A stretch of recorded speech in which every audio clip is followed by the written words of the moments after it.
Grzegorz Chyży, Róże Ogrodowe, witajcie. Dzisiaj mamy 3 dzień czerwca 2024, a ten odcinek będzie o różach pnących. Za mną widzicie już Rosarium Utersen, która bardzo ładnie przezimowała. Minus 21-22 stopnie przetrwała. Nie mówię, że bez uszczerbku, bo część pędów jest nadmarzniętych, ale radzi sobie całkiem ok. A za chwilę pokażę Wam inne róże pnące, i młode, i troszkę starsze, które rosną nie w żywym katalogu, ale w przyszłym Rosarium. Zapraszam. Więc mamy sobie tutaj Rosarium Utersen, czyli róże z pogranicza parkowych i pnących. Bardzo już wiekowy tutaj krzew, to dosłownie 3 krzewy. Ale zobaczcie, jak fajnie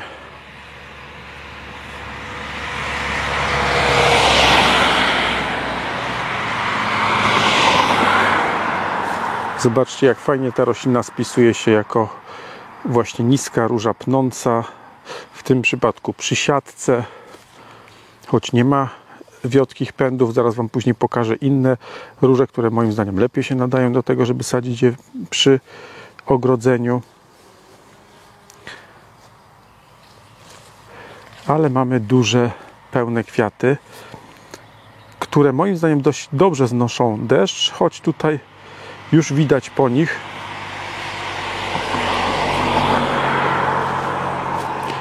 że lekko są już zmaltretowane. Tutaj mamy takie roślinki, które będziemy oceniać później. Ja wiążę z nimi dosyć duże nadzieje. Myślę, że będą bardzo fajne. Są jeszcze mało znane. A tutaj macie bardzo dobrze znaną olbrzymią Super Excelsę, zaatakowaną mączniakiem, ale ja się tym za bardzo nie przejmuję. Ta róża znosi mrozy minus 22 stopnie bez najmniejszego uszczerbku. A spod niej wyrasta Leonardo da Vinci gdzieś tam.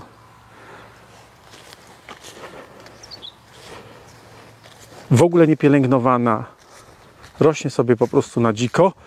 I tutaj jest taki eksperyment, że dosadziliśmy obok niej w ubiegłym roku Super Dorothy i będziemy porównywać i terminy kwitnienia, i siłę wzrostu, i odporność na mrozy obu tych odmian. No a tutaj zbliżamy się już do też znanej Wam bardzo dobrze i lubianej przez Was róży Libertas. Tak wygląda w tym momencie. Nie ma tu zbyt dużo miejsca, więc nie jest jakaś oszałamiająco duże, choć ta odmiana potrafi urosnąć naprawdę w duże rozmiary. Ale teraz ma bardzo fajny kolor. Amarant z biało-żółtym środkiem. Coś, co jest naprawdę fantastyczne w tej odmianie. I te bardzo elastyczne pędy świetnie sprawdzają się właśnie w przypadku uprawy przy ogrodzeniu, przy siatce, ale nie tylko. A tutaj mamy świeżo sadzone róże pod koniec kwietnia. Zresztą pokazywałem Wam je już na filmie, wtedy kiedy sadziliśmy róże z doniczek 2-litrowych. I chciałem Wam powiedzieć, że późne sadzenie róż z gołym korzeniem też jest całkowicie bezpieczne, pod jednym warunkiem: jeśli nisko przytniecie rośliny, tak jak widzieliście na tym filmie, bardzo niskie przycięcie roślin zaskutkowało z tym, że wszystkie się przyjęły, a niektóre róże miały problemy z przyjmowaniem się. Mam od Was informacje, nawet sadzone na początku kwietnia. Była wtedy bardzo niesprzyjająca aura, było sucho, wietrznie i często widzę na zdjęciach, które przysyłacie, że rośliny były kompletnie nieprzycięte i one potem niesamowicie trudno mają, żeby się przyjąć, walczą o przeżycie i często tą walkę przegrywają, dlatego że pędy transpirują wodę i one po prostu usychają. A powtarzam to za każdym razem to powtarzam. Jest to w instrukcji sadzenia, jest to na filmie, który jest załączony do maila o wysłaniu przesyłek. A mam wrażenie, że większość z Was w ogóle tego nie czyta albo to lekceważy i potem macie duże problemy. Przysyłacie nam zdjęcia z nieprzyjętymi roślinami, nam ręce opadają. Dlatego, że co mamy zrobić, jeśli ktoś w ogóle nie postępuje zgodnie ze sztuką? Ale przejdźmy do przyjemnych rzeczy. Tutaj są rośliny posadzone w ubiegłym roku i one bardzo słabo rosły. Był filmik o tym na jesieni. Niektórzy z Was komentowali, byli zdziwieni, że te róże bardzo słabo rosły. One rosły słabo, dlatego że tutaj po prostu podłoże było beznadziejne. Jest, można powiedzieć, zdegradowane przez ekipę, która budowała te chodniki. Zmieszała jałową ziemię, tutaj zajeździła to samochodami, no i te róże po prostu się tutaj męczyły. Teraz jest trochę lepiej, powiem Wam później w innym odcinku, co zrobiliśmy, żeby poprawić ich kondycję i te zabiegi rzeczywiście zdają egzamin. Czyli mamy tutaj w drugi rok uprawy róża Jasmina, tutaj róża Rozanna, która daje takie mocne pędy. I teraz wszystko, co będziemy robić, to będzie zmierzało do tego, żebyśmy uzyskali jak najwięcej właśnie takich mocnych pędów. Ja na razie te pędy staram się prowadzić pionowo. Częściowo je mocuję do tej kraty, ale nie w sposób horyzontalny, tylko pionowo, dlatego, że uważam, że pionowy wzrost, pionowe prowadzenie pędów róż pnących na początku jest o tyle dobre, że one rosną najmocniej. Gdybyśmy zaczęli ten pęd prowadzić horyzontalnie, to on by troszkę słabiej rósł. Poza tym on dalej by starał się rosnąć prosto, czyli by się robiły takie kolanka. A my te pędy, jeżeli one zakończą wzrost, to my je poprowadzimy wtedy już bardziej horyzontalnie i będziemy się bawić z układaniem tych pędów. Na razie niech sobie rosną prosto. Tutaj mamy lagunę, która rośnie słabiej niż bym oczekiwał. Tutaj mamy Tradition. No ten akurat rośnie w miarę ok. Bajazo, który wypuścił 2 długie pędy.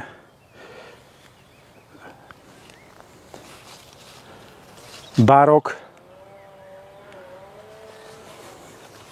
Teraz kwitnie.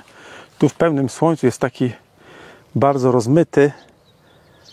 Pączek jest taki.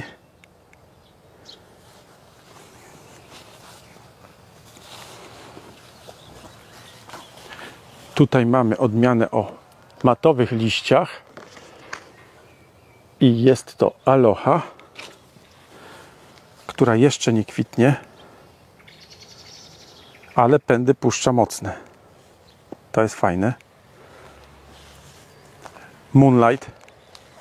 Przeze mnie bardzo lubiana odmiana, choć część z Was nie lubi jej zbyt pustych kwiatów i niektórzy twierdzą, że to jest kwiat jednego dnia.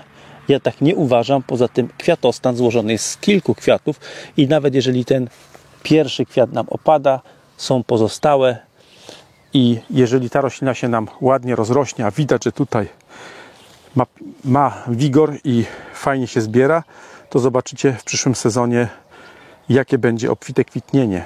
I obfitość kwitnienia i zdrowotność i wigor tej rośliny to są największe jej zalety.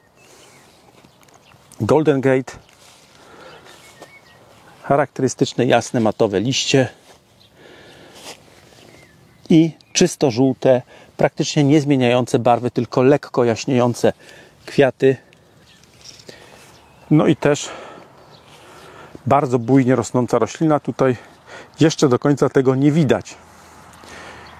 I na końcu Yttersener Kloster Rose. W tym momencie te róże, te dwie, wyglądają trochę bardziej jak parkowe. Mocne pędy, sztywne u samej nasady. W taki wachlarz się rozrastające.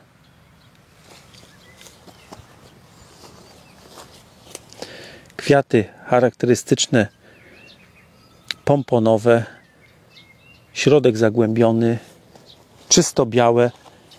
O, można powiedzieć czysto białe, choć tam delikatny kremik w środku jest. Zobaczcie, gęste liście, zdrowe liście i dużo pędów. Choć one nie są zbyt długie w tym momencie. A tutaj przechodzimy już do róż typowych na niewysokie ogrodzenia siatki.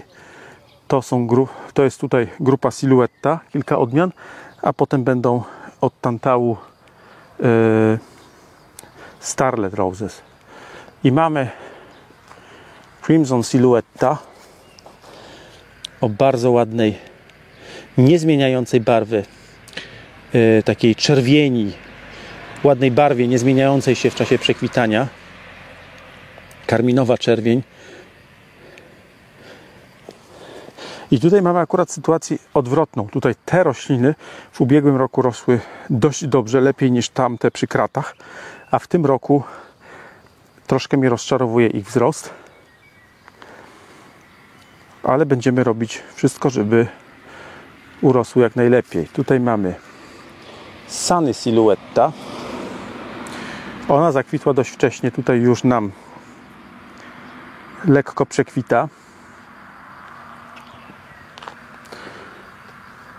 Sadzone są po 3 rośliny z jednej odmiany na jednym przęśle ogrodzenia.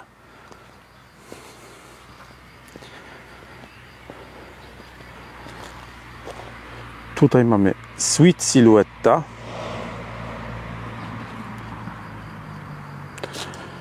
Wydaje mi się, że tutaj za ten słaby wzrost w tym roku odpowiada to, że one są na takim miejscu, gdzie może być trochę za sucho, a my tych roślin nie podlewamy, więc będziemy musieli popracować nad tym, żeby tutaj były bardziej optymalne warunki dla systemu korzeniowego.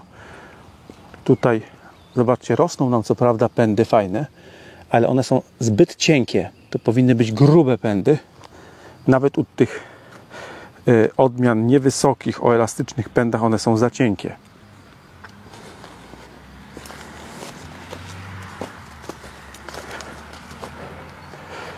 I następna odmiana z grupy Siluetta, Purple Siluetta, to mamy taki kolor.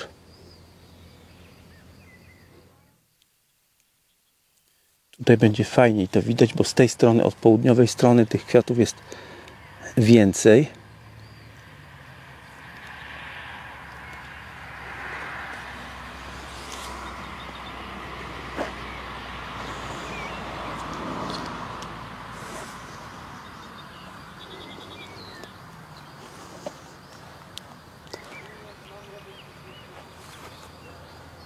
Tutaj z kolei mamy Lavender Siluetta. Bardzo fajny kolor. Lubię ten kolor. Troszkę przypominający wspomnienie lata. Ten nalot fioletowy jest naprawdę fajny. Tak wygląda w rzeczywistości, a tak wygląda na etykiecie. I też te rośliny tutaj. Akurat ta odmiana widać, że fajnie zaczyna rosnąć i to mi się podoba. Takie właśnie pędy powinny w tym momencie iść. Dużo tych pędów, dość grube. Jest ok. Natomiast bardzo słabo w tym momencie rośnie Oriental Aladdin tutaj, bo w doniczkach Miała bardzo fajne rozmiary, fajnie wyglądała, fajnie wygląda. Nie wiem, czy jeszcze jest. A tutaj dość słabo. A zobaczcie, jak fajnie wygląda w tym momencie. Choć jest jeszcze niską różą, ale obfitość kwitnienia, ten kształt kwiatów, ilość tych kwiatów, trwałość ich. Róża Ewa.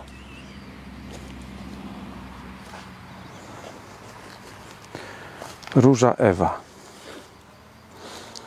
Będziemy obserwować, jak te rośliny będą wyglądały z każdym miesiącem i na przestrzeni tego sezonu i następnego.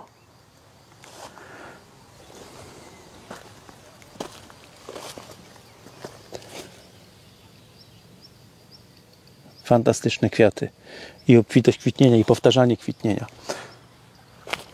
I odmianą, która też bardzo fajnie obficie kwitnie, tutaj na razie wygląda trochę jak okrywówka, jest odmiana, zwróćcie uwagę, Alina.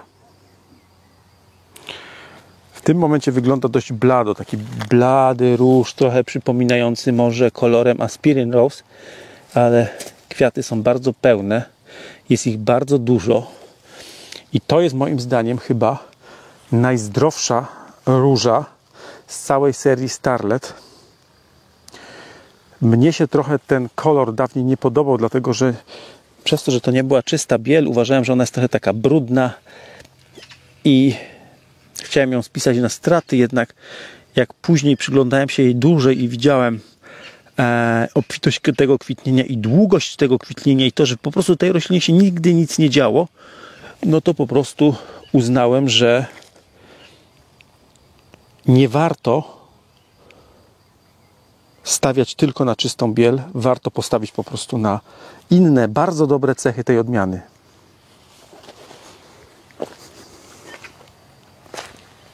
A tu z kolei mamy dość mocno pachnącą różę z serii Starlet, czyli Melina.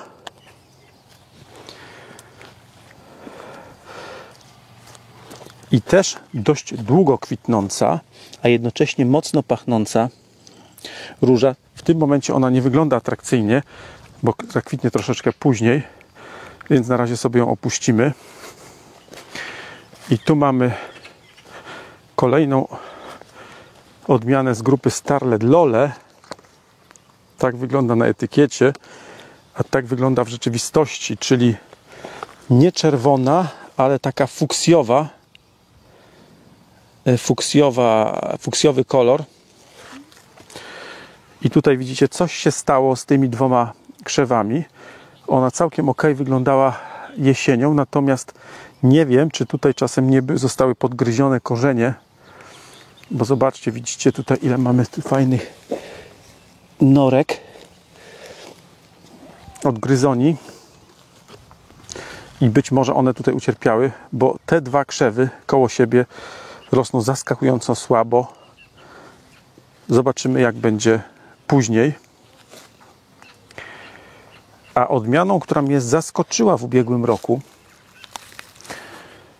choć z opisów, tabelek nie wygląda na różę najfajniejszą, w tym sensie, że nie jest jakaś super odporna, ale ta roślina jesienią, w listopadzie wyglądała najciekawiej z całej tej kolekcji tu przy siatce. Najobficiej kwitła, prawie tak samo jak teraz. Kolor kwiatów jest bardzo ładny, fajna czerwień, niezbyt ciemna, niezbyt jasna, taka w sam raz. I kolor jest bardzo trwały, on praktycznie w ogóle się nie zmienia. W czasie przekwitania słońce nie wypala tego koloru.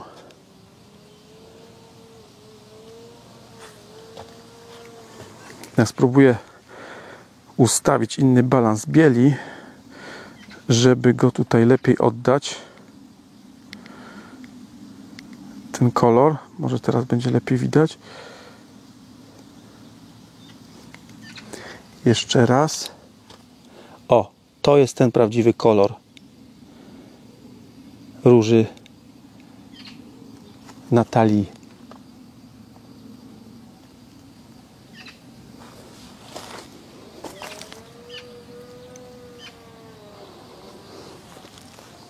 I też mamy fajne, obfite kwitnienie.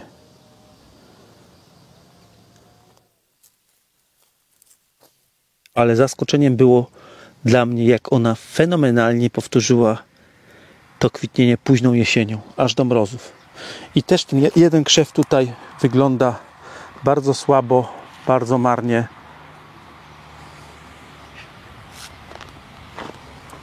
I tutaj mamy odmianę Carmen.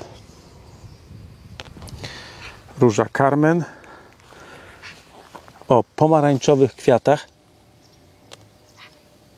Lekko w czasie przekwitania zmienia barwę na taką łososiową. Jeszcze nie jest tutaj w pełni kwitnienia. I też te krzewy są dość mizerne na razie. Ale fajnie wygląda sam kwiat. I przesuwamy się właśnie od czerwonej Natalii przez pomarańczową Carmen aż do złoto-żółtej Lizzie, która, i też zobaczcie, mamy 3 krzewy. Pierwszy rośnie tak, jak powinien rosnąć, czyli dobrze. Drugi rośnie fatalnie. Też nie wiem, czy nie został podgryziony przez jakieś nornice. I trzeci tam tak jakoś się zbiera. Ale fantastyczny kolor. Trwały kolor. Owszem, w czasie przekwitania robi się jaśniejszy, ale obfitość i długość kwitnienia, przede wszystkim długość kwitnienia tej róży jest fenomenalna. Wrócimy do niej za jakiś czas, za 2 tygodnie i zobaczycie, jak będzie fantastycznie wyglądać. I na koniec zbliżamy się do żółtej Elidy. Powiem szczerze, że ta odmiana, ona ma fajny kolor, taka cytrynka, kanarkowa żółć. Natomiast ja nie wiem, czy ona jest w stanie u mnie przebić Lizzie. Ja jestem pod takim wrażeniem Lizzie, że naprawdę Elida musiałaby być fantastyczną odmianą, żeby jej dorównać. Będziemy obserwować, zobaczymy, czy jest w stanie, choć powątpiewam w to. Na razie jeszcze kwitnie słabo i też nie widać w niej jakiegoś takiego fajnego wigoru, jak w tym pierwszym krzewie. Z tej strony to ostatnim krzewie Lizzie. Cały czas mamy tutaj, można powiedzieć, jeszcze taki trochę teren budowy i to wszystko nie jest tak zadbane, jakbym chciał, ale w miarę wolnych mocy od czasu do czasu zaglądamy tutaj z motyczką, żeby tu spulchnić. Tak jak mówiłem, nie podlewamy tego. Minimalna pielęgnacja. Liczymy na to, że te rośliny poradzą sobie w miarę same. W tym momencie najfajniej tutaj w całym tym szpalerze wygląda Ewa. Obfitość kwitnienia, mimo że nie jest tutaj jeszcze dużą rośliną, to obfitość kwitnienia po prostu jest fenomenalna. O, takie pędy chciałbym, żeby mi rosły. I będziemy walczyć o takie pędy. Będziemy rozważać w następnych odcinkach, w następnym odcinku o tym, co możemy zrobić, żeby takie pędy się pojawiały nie tylko u róż pnących, ale u wszystkich, bo to są najcenniejsze pędy i teraz jest czas na to, żeby o to powalczyć. No i Siluetta, Lavender,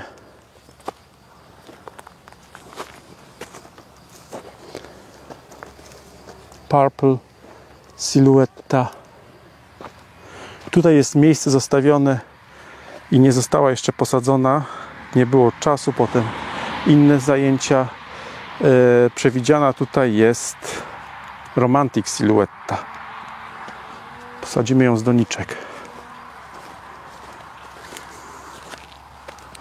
Sweet Siluetta, Sunny Siluetta i Crimson Silhouette. I na dzisiaj to tyle. Krótki przegląd róż pnących, dość młodych, rocznych, dwuletnich. W następnym odcinku róże parkowe. Do zobaczenia.